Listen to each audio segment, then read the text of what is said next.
Hello दगड़ियों। तो देखिए, आज की क्लास में हमें देखना है कि अवतल दर्पण पे किस तरीके के हमारे पास क्वेश्चंस आते हैं, उन क्वेश्चंस को हम कैसे सॉल्व करेंगे। लेकिन क्वेश्चन को सॉल्व करने से पहले जो हमने पिछली क्लास में देखा था कि आपके पास जो दर्पण सूत्र होता है वो क्या होता है, वो होता है 1/f is equal to 1/v plus 1/u। ठीक है। दूसरा हमने देखा था आवर्धन का सूत्र। तो आवर्धन यानी कि इसको डिनोट करते हैं हम एम से, मैग्नीफिकेशन। इसका फॉर्मूला हमने देखा था HI/HO। HI का मतलब ये हो गया प्रतिबिंब की ऊंचाई और डिवाइडेड बाई वस्तु की ऊंचाई, या इसी को हम इस फॉर्म में भी लिखते थे -V/U। तो ये हो गया हमारे पास आवर्धन का फॉर्मूला। ठीक है। तो इन दो फॉर्मूलों को अपने को यूज़ करना है। एक तो दर्पण सूत्र को करेंगे, दूसरा हमें करना है आवर्धन को। ठीक है। तो आपके सामने देखो, ये 6 डायग्राम बने हुए हैं और यहाँ पे इन 6 के 6 केस के अपने पास कंडीशन दी हुई है। तो अगर आप ये देखें कि पहला, दूसरा, तीसरा, चौथा और ये पांचवा केस, इन पांचों केस में हमारे पास जो प्रतिबिंब की प्रकृति आ रही है वो आ रही है वास्तविक तथा उल्टा। तो अगर मैं इन सारे केस को एक साथ देखूं, first, second, third, fourth, fifth, इन केसेस को, तो आप ये देखो कि वस्तु रखी है कहाँ, बाईं तरफ। तो यहाँ पे u की वैल्यू आपको क्या लेनी है, ये लेनी है नेगेटिव। जो हमने देखा था क्या यूज़ करना है अपने को, चिन्ह परिपाटी। ठीक है, जिसको हम बोलते हैं साइन कन्वेंशन। तो कौन सा साइन लगा के हम क्या करेंगे, इन वैल्यूज़ को पुट करेंगे, वो हमें देखना है। तो u की वैल्यू क्या लेनी है आपको, ये लेनी है नेगेटिव। सारे केसेस में देखना आप, पांचों के पांचों केस में, क्योंकि वस्तु बाईं तरफ रखी हुई है, इस तरफ रखी हुई है वस्तु। अगर आप v देखोगे, v की वैल्यू भी कैसी लेनी पड़ेगी हमें, नेगेटिव, क्योंकि जो प्रतिबिंब बन रहा है वो भी कौन सी तरफ बन रहा है, बाईं तरफ। ठीक है। और अगर आपसे बोला जाए HO की वैल्यू आप क्या लोगे, तो अगर आप वस्तु को देखो, वस्तु मुख्य अक्ष से ऊपर रखी हुई है, इसका मतलब इसको लेना है पॉजिटिव। और अगर आपसे बोले HI की वैल्यू आप क्या लेंगे, तो मुख्य अक्ष से नीचे बन रही है, जितनी भी इमेज बनेगी या प्रतिबिंब बनेगा, तो HI की वैल्यु हमें क्या लेनी है, नेगेटिव। तो इन पांचों केस में अगर आप आवर्धन का सूत्र लगाएं तो फॉर्मूला है हमारे पास HI/HO। तो यहाँ से अगर आप वैल्यू सॉल्व करते हो तो HI की वैल्यू कैसी आ गई, पॉजिटिव, जबकि HI की वैल्यू कैसी आ गई, नेगेटिव, जबकि HO की वैल्यू कैसी है, पॉजिटिव। इसको अगर आप सॉल्व करते हो तो आंसर कैसा आएगा, नेगेटिव। इसका मतलब ये हो गया कि मैग्नीफिकेशन अगर आपके पास नेगेटिव आ रहा है, मैग्नीफिकेशन नेगेटिव आने का मतलब, या आवर्धन नेगेटिव आने का मतलब क्या हो गया कि आपका जो प्रतिबिंब है वो वास्तविक एवं उल्टा प्रतिबिंब बनेगा। ये ध्यान रखना है आपको। ठीक है। लेकिन अगर आप इस केस नंबर 6 को देखें, ये वाला केस, यही एकमात्र ऐसा केस है जिसमें u की वैल्यू तो देखो नेगेटिव है ही, लेकिन इसमें जो आपका प्रतिबिंब है वो दाईं तरफ बन रहा है। मतलब v की वैल्यू आपको क्या लेनी है, ये लेनी है पॉजिटिव। इसमें HO को अगर आप देखो तो HO की वैल्यू पॉजिटिव, मतलब जो वस्तु है वो तो मुख्य अक्ष के ऊपर ही रहेगी, लेकिन अगर आप प्रतिबिंब को देखोगे वो भी मुख्य अक्ष के ऊपर ही बन रहा है, मतलब इसकी वैल्यू भी आपको क्या लेनी है, पॉजिटिव। तो अगर आप आवर्धन का सूत्र लगाओ HI/HO, तो HI भी पॉजिटिव है और HO भी कैसा है, पॉजिटिव, तो आंसर भी कैसा आएगा, पॉजिटिव। तो मैग्नीफिकेशन या आवर्धन पॉजिटिव या धनात्मक आने का मतलब क्या होता है, इसका मतलब होता है आभासी एवं सीधा प्रतिबिंब। ठीक है। तो ये देखो आपका ये वाले केस में जब फोकस और ध्रुव के बीच में है वस्तु, तो आभासी और सीधा प्रतिबिंब बनेगा। ठीक है, तो उम्मीद है कि आपको ये समझ में आया होगा। तो अब हम देखते हैं, देखो इन सारे केसेस पे बेस्ड हम पे क्या क्या क्वेश्चन आते हैं बोर्ड के एग्ज़ाम में, वो हम समझते हैं। ठीक है, तो पहले इजी क्वेश्चन से स्टार्ट करते हैं।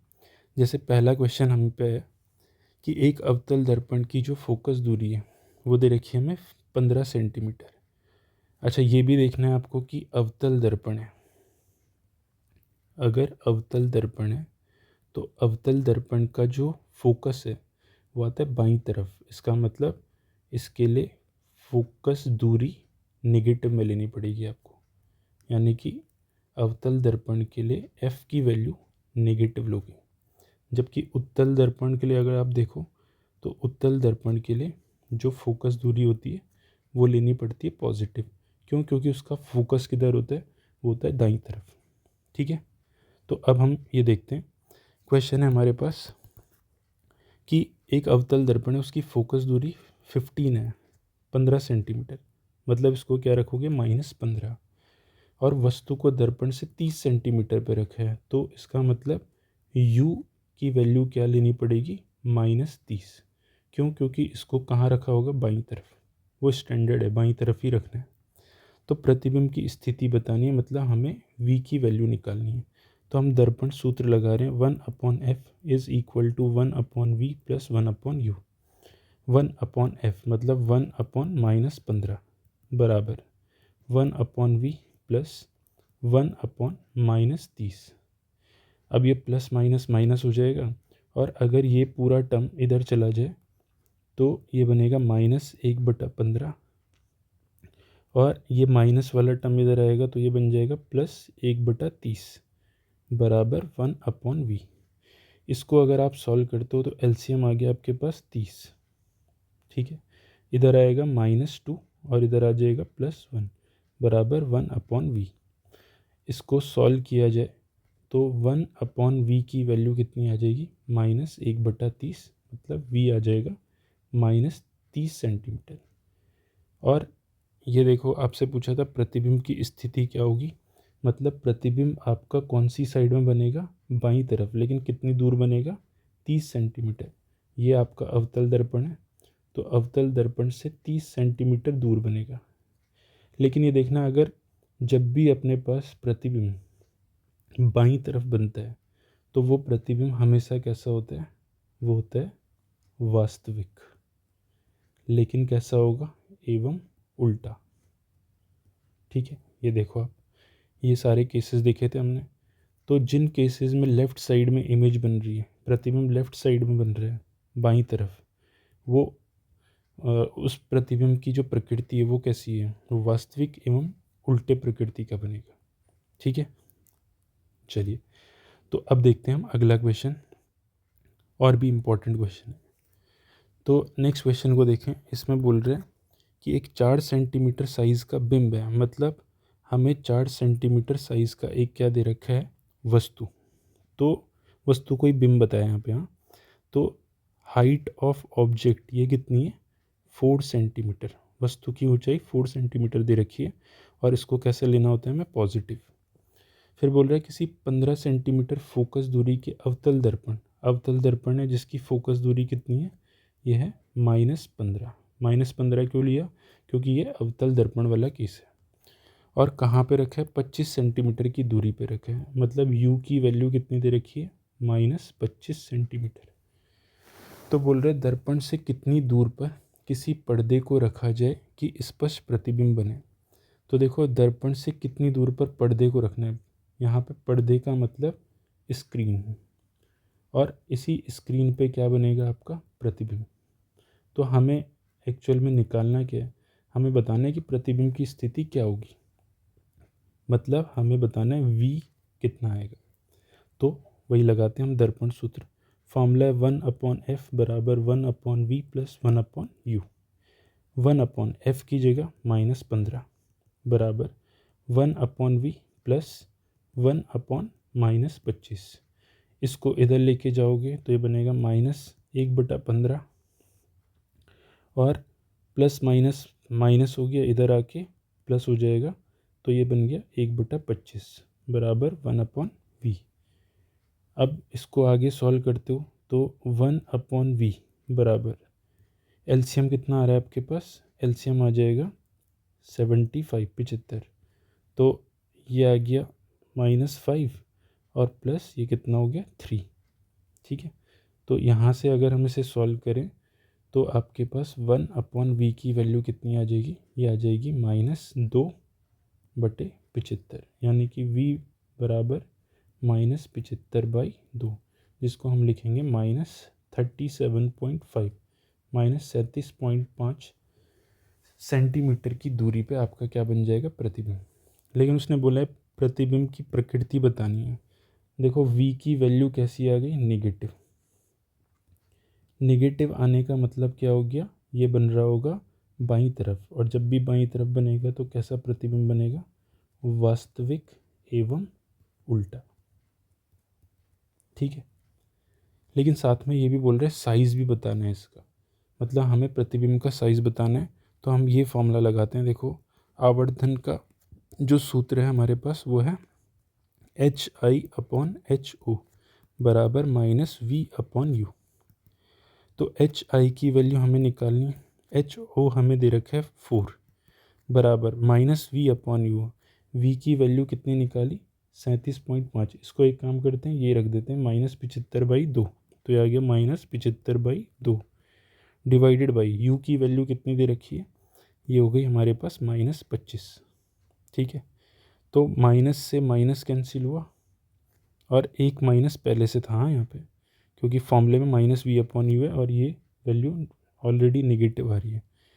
तो माइनस से माइनस कैंसिल, एक माइनस ये बचता है, तो ये बन जाएगा 75/2 और 25 जाएगा 2 के साथ मल्टीप्लाई होके, और 25 तियाँ 75। तो HI/4 बराबर ये आ रहा है 3/2। तो 2 दूना 4 और नेगेटिव में आ रहे हैं, तो और 2 तियाँ कितना हो गया 6, मतलब HI की वैल्यू कितनी आ गई, -6 सेंटीमीटर। और अगर हमारे पास HI की वैल्यू 6 सेंटीमीटर आ रही है और नेगेटिव में आ रही है, इसका मतलब प्रतिबिंब कैसा बन रहा है, उल्टा प्रतिबिंब बन रहा होगा। और ऑब्जेक्ट कैसा रखा था हमारा, ये रखा था मुख्य अक्ष के ऊपर, जबकि प्रतिबिंब कहाँ बनेगा, मुख्य अक्ष के नीचे। और जब भी अपने पास उल्टा प्रतिबिंब बनता है तो वो कैसा होता है, वो होता है वास्तविक। वो हमने पहले भी देख चुके हैं। ठीक है, तो ये भी एक इम्पॉर्टेंट क्वेश्चन था जो हमने देखा। अब एक आखिरी क्वेश्चन और देखते हैं। तो देखिए हमारे पास अगला क्वेश्चन क्या बोल रहा है। अगले क्वेश्चन में लिखा है कि कोई अवतल दर्पण के सामने 10 सेंटीमीटर दूरी पर रखे किसी बिंब का 3 गुना आवर्धित वास्तविक प्रतिबिंब बनता है। ठीक है, तो अवतल दर्पण के सामने 10 सेंटीमीटर दूरी पर रखा बिंब है, मतलब U की वैल्यू कितनी है, -10 सेंटीमीटर। और 3 गुना आवर्धित, मतलब इसका जो आवर्धन है वो कितना दे रखा है, 3। लेकिन देखो यहाँ पे लिखा है कैसा प्रतिबिंब बनाना है हमको, वास्तविक। और अगर आपको याद हो, जब भी वास्तविक प्रतिबिंब बनता है तो आवर्धन को हमें कैसा लेना होता है, नेगेटिव। ठीक है, हमने पीछे अभी ये देखा था। इसका मतलब m की वैल्यू आप -3 लोगे, ये समझ में आया। अब m की वैल्यू -3 है, तो मैं एक काम करता हूँ, m का फॉर्मूला ये लगा देते हैं, -V/U इज़ इक्वल टू -3। तो यहाँ से देखो माइनस से माइनस कैंसिल हो गया। ठीक है, अगर माइनस से माइनस कैंसिल हो रहा है तो इसका मतलब v की वैल्यू किसके बराबर आ गई, 3U के। तो v इज़ इक्वल टू, ये आ गया 3 इंटू यू की वैल्यू कितनी है, -10, मतलब v की वैल्यू आ जाएगी -30 सेंटीमीटर। तो हमसे पूछा था प्रतिबिंब दर्पण से कितनी दूरी पर है, तो प्रतिबिंब कितनी दूरी पे होगा, -30 सेंटीमीटर। माइनस आंसर आने का मतलब क्या हो गया, प्रतिबिंब वास्तविक होगा एवं उल्टा बनेगा। ठीक है, मान लो आपसे ये भी पूछता कि ये बताओ फोकस दूरी कितनी होगी, तो फोकस दूरी के लिए आप क्या लगाते, दर्पण सूत्र 1/v + 1/u। तो 1/f बराबर 1/v की वैल्यू कितनी है, -30, प्लस ये कितना है, -10। एलसीएम लोगे तो कितना आ जाएगा 30, ये माइनस का 1 और इधर आ जाएगा माइनस का 3, तो -4/30। तो फोकल लेंथ आ जाएगी हमारे पास, क्योंकि 1/f की वैल्यू इतनी है, तो ये आ जाएगा -30/4। और अगर आप इसको सॉल्व करते हो तो ये आ जाएगा -7.5 सेंटीमीटर। और फोकल लेंथ -7.5 सेंटीमीटर आने का मतलब फोकल लेंथ नेगेटिव आ रही है। तो फोकल लेंथ नेगेटिव किसके लिए होती है? अवतल दर्पण के लिए। तो ये आनी चाहिए नेगेटिव। जब नेगेटिव आएगी तो उससे पता लगेगा कि हमारा क्वेश्चन हम सही कर रहे हैं, क्योंकि यहाँ पे गिवन था हमें अवतल दर्पण है। तो अवतल दर्पण की अगर आप फोकस दूरी निकालते हो तो वो नेगेटिव ही आनी चाहिए। ठीक है, तो हमने ये कुछ इम्पॉर्टेंट क्वेश्चन देखे। अब आप अपनी बुक वगैरह से क्वेश्चन लगा के देखना, आपसे सारे क्वेश्चन हो जाएंगे। बस ये तरीका आपको ध्यान रखना है, कैसे अप्लाई करना है, किसको? दर्पण सूत्र को और आवर्धन के सूत्र को। ठीक है, तो आज के लिए हम इतना ही रखते हैं।